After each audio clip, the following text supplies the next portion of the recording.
When someone says something kind or understanding or attentive, and instead of feeling warm, instead of letting it sink in, you feel something tighten inside your chest. You pull back, you change the subject, you smile and pretend everything is fine. And later when you're alone, you tell yourself it was nothing. You were just busy, you just needed space, you just didn't want to bother anyone. But deep down, you know that's not completely true. There's a strange psychology behind adults who avoid connection.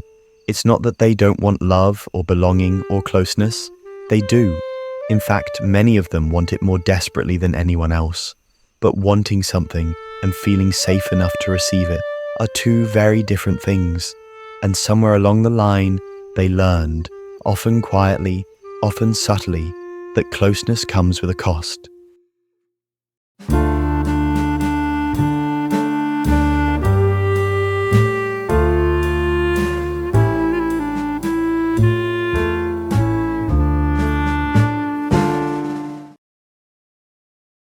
Letting someone in means letting someone see the parts of them they've spent their whole life hiding, editing, polishing, or protecting. So they build a life full of half connection. They text, but rarely call. They show up, but never fully arrive. They care deeply, but never let it show too clearly.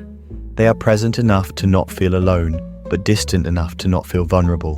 They love people from across the room, from behind a mask, from inside a carefully protected emotional shell. And to most people, they look independent, strong, calm, put together. But internally, there is a quiet ache they don't know how to explain. The psychology of this is more complex than just fear. It's not simply the fear of being hurt or disappointed. It's the fear of being seen, because being seen means being known. And being known means risking the possibility that someone may not like what they find. So these adults learn to curate themselves, to reveal only what they believe is safe, admirable, acceptable.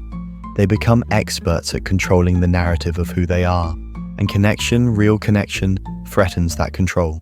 Here's the deeply human part. This avoidance rarely starts in adulthood. It often begins in childhood or adolescence, in moments that seemed harmless but left a mark. Maybe they were the child who learned to comfort themselves because nobody else stepped in. Maybe they were the teenager who realized opening up only led to confusion or misunderstanding. Maybe they were the friend who felt too much, cared too much, and got labeled as dramatic or intense. Or maybe they were the quiet one, the sensitive one, the person who learned early that silence was safer than honesty. Psychologists sometimes describe this through attachment patterns. How a person experienced emotional safety in early life tends to echo into adulthood. But even without labels, the experience is the same. Adults who avoid connection often grew up learning that emotional closeness is not something you relax into, but something you brace for. And here's the part most people misunderstand. These adults don't avoid connection because they don't care about people.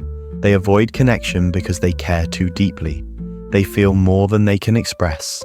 They sense things others miss. They tune into the unspoken details of relationships. And because they feel so much, the possibility of losing someone, or being misunderstood by them, or disappointing them, feels heavier.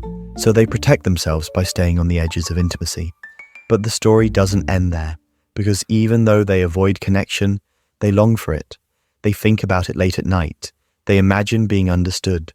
They fantasize about someone who just gets it, someone who sees past the distance, someone who doesn't give up when they retreat. They want to feel close without feeling exposed. They want to be loved without feeling inspected. They want to trust without feeling like trust is a risk. And yet, the moment someone moves toward them with genuine warmth, the instinct kicks in.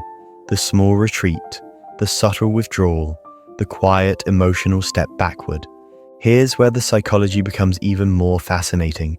This avoidance isn't random. It's patterned.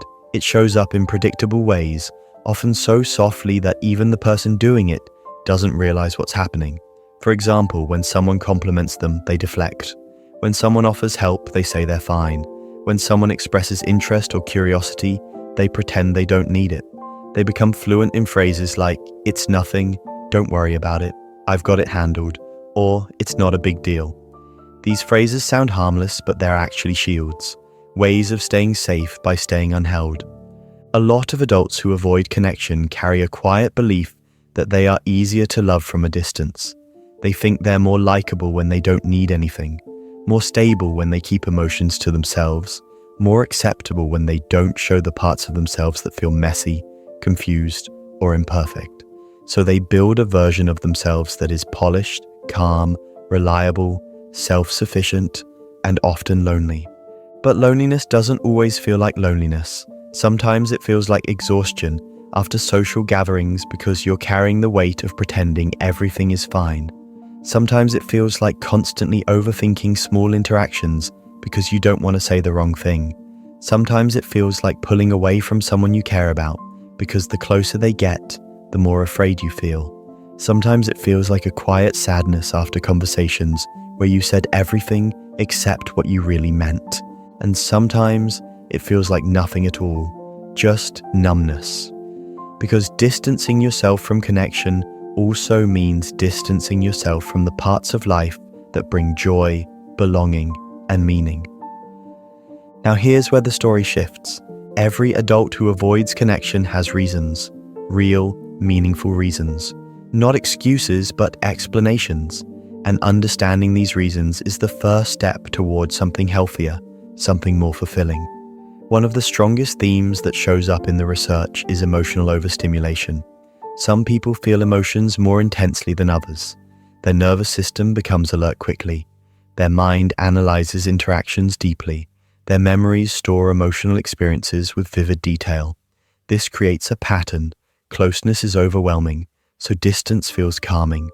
Another theme is self-protection. People who avoid connection often developed independence as a survival strategy. Not because being alone is better, but because relying on people once felt unstable or unpredictable. The belief becomes, if I don't depend on anyone, nobody can disappoint me. If I don't open up, nobody can reject me. If I don't express needs, nobody can ignore them. Over time, this becomes second nature, and even when life becomes safer and relationships become healthier, the habit remains. Another powerful factor is self-perception. Many adults who avoid connection carry a quiet belief that they are too much or not enough, too emotional, too sensitive, too complicated, too quiet, too different, or not interesting enough, not confident enough, not expressive enough. This internal narrative creates a kind of emotional self-doubt. Why would anyone want to know the real me? So they offer a filtered version, the version they feel is safe enough for people to accept. But the most surprising part isn't the avoidance itself. It's the way these adults thrive in other areas of life. Many of them are the ones who excel at work. They're disciplined, responsible, thoughtful, perceptive. They become the friend who listens but rarely shares, the co-worker who helps others but never asks for help, the partner who loves deeply but freezes when love is directed at them.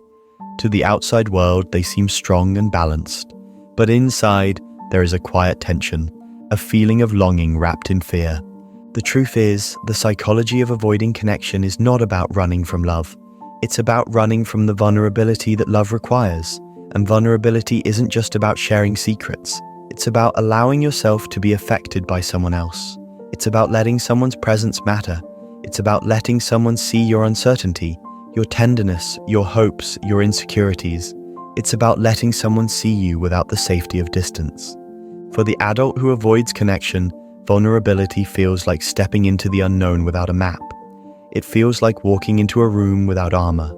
It feels like giving someone a version of yourself you can't completely control.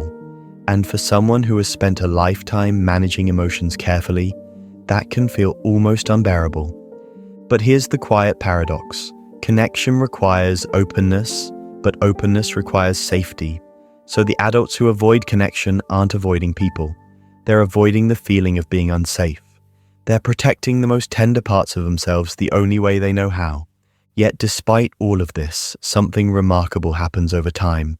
There comes a moment when the avoidance starts to feel heavier than the vulnerability, when the distance starts to feel more painful than the closeness, when the emotional armor begins to feel less like protection and more like a barrier, when the solitude that once felt peaceful starts feeling like isolation.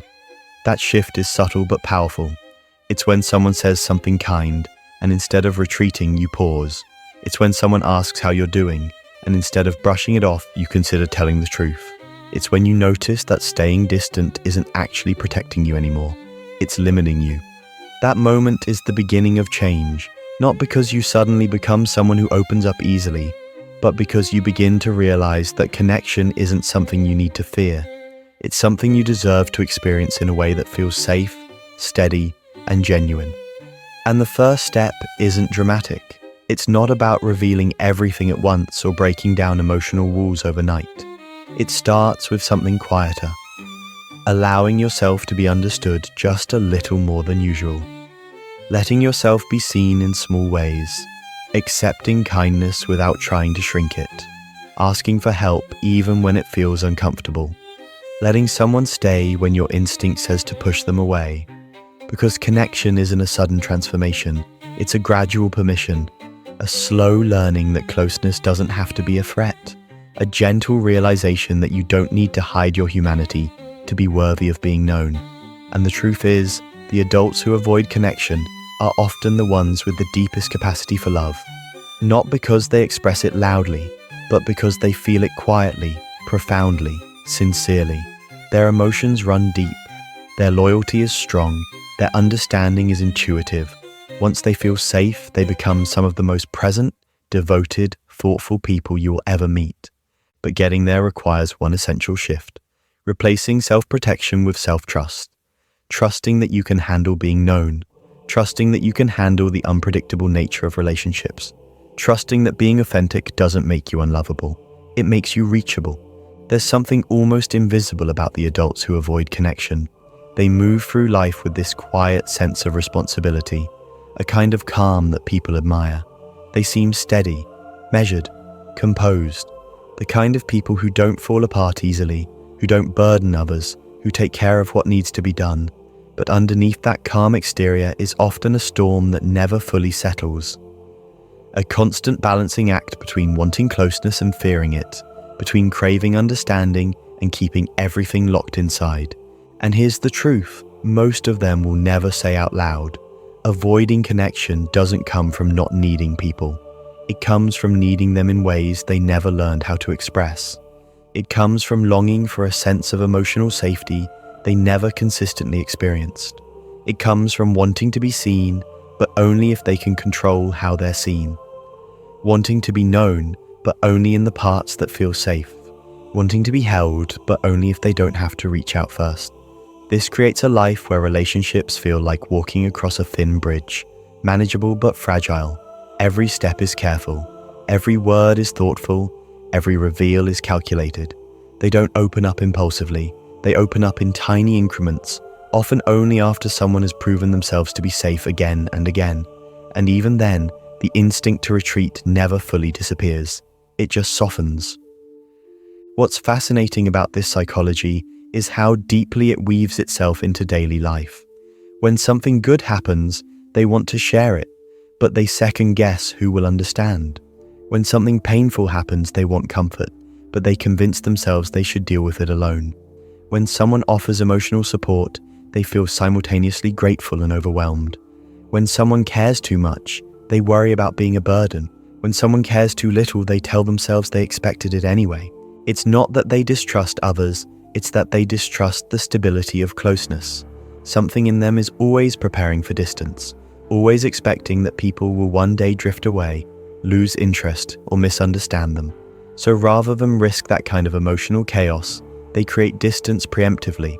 A small withdrawal here, a controlled silence there, a subtle shift in tone, a few unanswered messages, not enough to sever the connection, just enough to protect their inner world. But psychology reveals something deeper. Avoidance is rarely a choice, it's a reflex, a learned survival response, a way of regulating emotions when the nervous system has spent years believing that openness equals danger. And because of that, it doesn't disappear with logic alone. You can't simply tell yourself, just trust people more. The body doesn't listen. The instinct is stronger than the intention. Yet, inside that reflex is someone who genuinely cares. Someone who pays attention to the emotional temperature of every interaction. Someone who notices tone shifts, pauses, micro expressions. Someone who feels deeply for others, even when they don't show it. This is why avoiding connection can feel so confusing, because it's not about apathy, it's about overwhelm. Many adults who avoid connection have big hearts in quiet forms. They love with subtlety, not spectacle. Their affection is in the details, remembering things you forgot you said, offering help without making it a big deal, showing up quietly when you need them, listening without judgment. But when love is directed toward them, they freeze. Not because they don't want it, but because they don't know how to receive it without feeling exposed. Receiving affection requires absorbing attention, and attention feels like a spotlight, and a spotlight feels like scrutiny, and scrutiny feels like danger. So they shrink, deflect, diffuse, minimize. It's nothing. You didn't have to. I'm fine. I don't want to bother you. This reflex doesn't come from arrogance or ingratitude. It comes from growing up in environments where their emotional reality felt too loud, too confusing, or too heavy for others. So they learn to tone themselves down, to need less, to take up less emotional space. And that habit follows them into adulthood, like a shadow they can't quite separate from.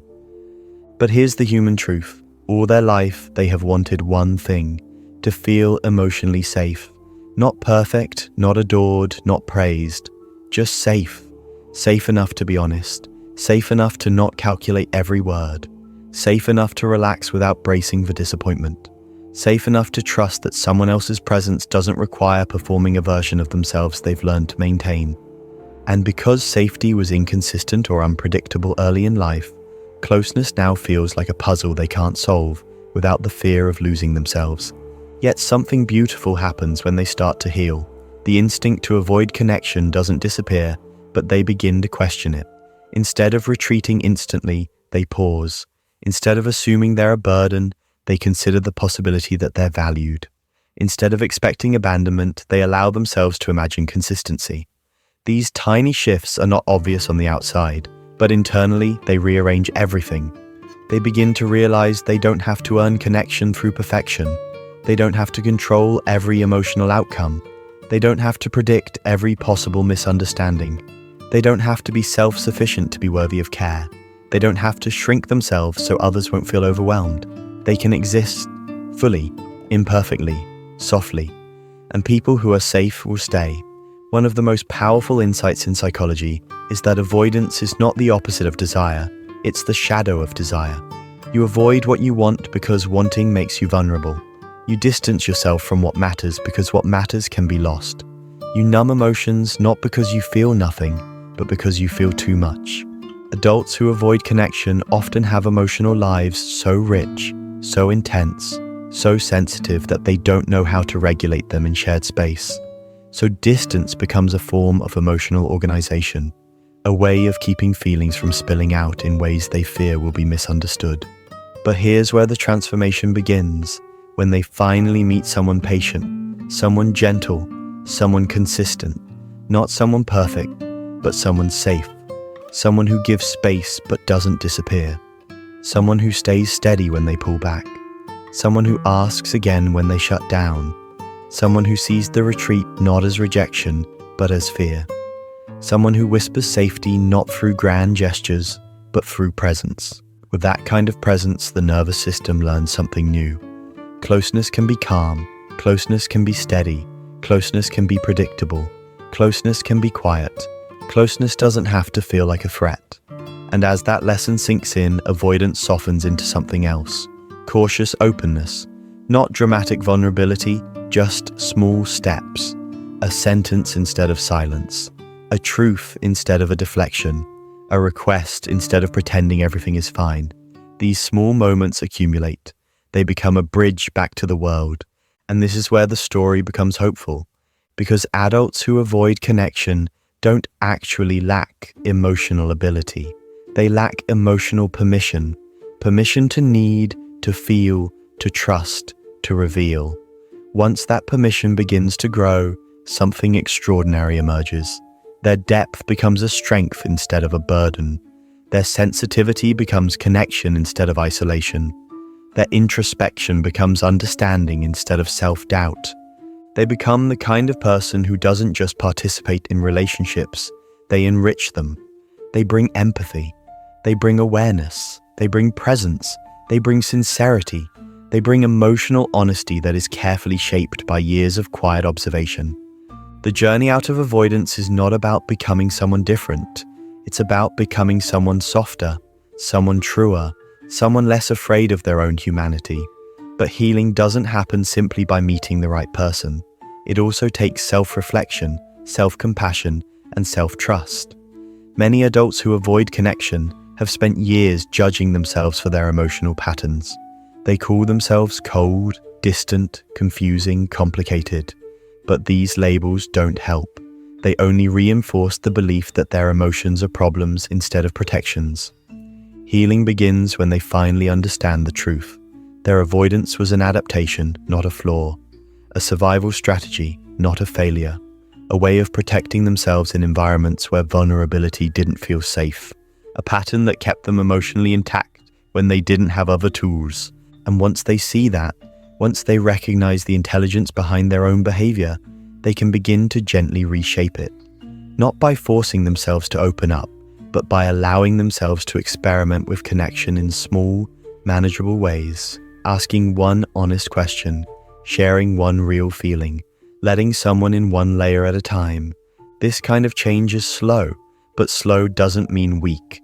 Slow means steady, slow means grounded, slow means real, and real connection is built slowly. One of the most life-changing realizations they eventually reach is this: closeness does not require perfection. You don't have to be flawless to be loved. You don't have to be unshakable to be valued. You don't have to hide your fears to be respected. You don't have to pretend everything is easy to be accepted. You can be human. You can be uncertain. You can be learning. You can be growing. And the right people will stay. As this understanding deepens, something shifts inside them. The instinct to retreat becomes less automatic. The fear of being known becomes less sharp.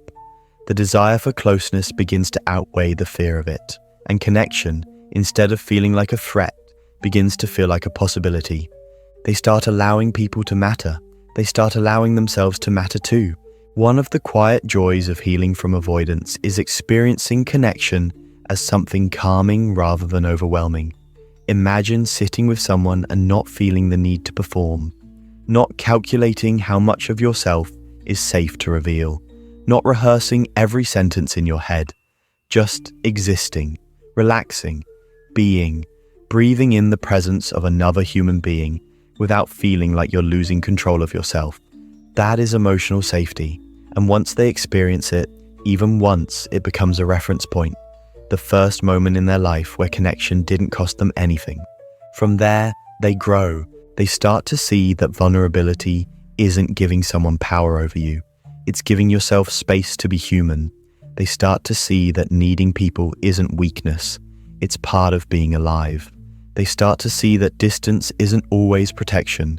It's sometimes loneliness in disguise. They start to see that connection isn't about losing independence. It's about gaining companionship. Healing doesn't erase the instinct to avoid, but it teaches them how to coexist with it, how to soothe it, how to recognize it not as a command, but as a signal. A whisper from an old version of themselves reminding them of fears that no longer apply. And over time, they become someone new. Not because they changed who they are, but because they finally let the deeper parts of themselves rise to the surface. The adult who once avoided connection becomes the adult who understands it intimately. They love with intention. They communicate with clarity. They choose relationships that feel balanced. They understand their boundaries. They recognize red flags earlier. They value emotional presence over emotional performance. They appreciate the small, quiet ways people show care. They become someone others trust, not because they are perfect, but because they are aware, because they have lived the other side, because they know what it feels like to fear closeness and still long for it.